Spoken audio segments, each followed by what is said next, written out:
Keluarga minta Kapolda pecat pelaku dan penjarakan seumur hidup.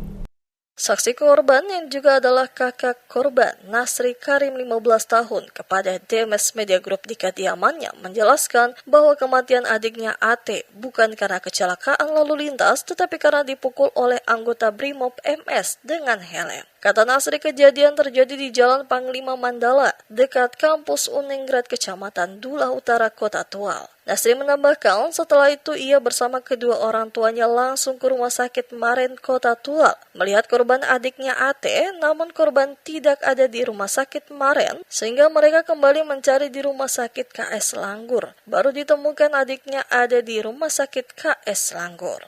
Dia dipukul langsung ada jatuh itu. Beta masih fokus lihat itu aja. Jadi dia motor yang tak berbeda, beta sadar dia motor yang di beta. Langsung beta jatuh di motor, cuma karena beta tangan bisa langsung beta ledi sampai kes ini buat motor.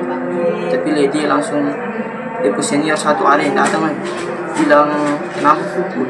Sementara itu, Bapak korban Rizik Fikri Tawakal meminta kepada Kapolda Maluku, Dadang Hartanto, agar terduga tersangka anggota Brimob MS agar dipecat dan dipenjarakan seumur hidup. Karena kasus penganiayaan korban AT anaknya hingga meninggal bukan luka berat tetapi meninggal dunia. Ia juga meminta agar proses hukum masalah kematian anaknya ini oleh terduga pelaku oknum anggota Brimob MS agar proses hukumnya dilaksanakan saja di Kota Tua dan terbuka serta transparan kepada keluarga dan masyarakat.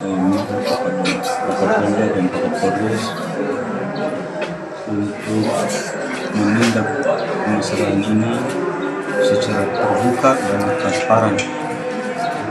Saya selaku orang tua minta dengan masalah ini harus diberlakukan seadil-adilnya. Saya cuma takut itu ada masalah baru kalau tidak adil dalam menangani masalah ini. Takut pihak keluarga ini ambil tindakan-tindakan yang di luar ketentuan hukum yang berlaku. Saya minta untuk masalah ini.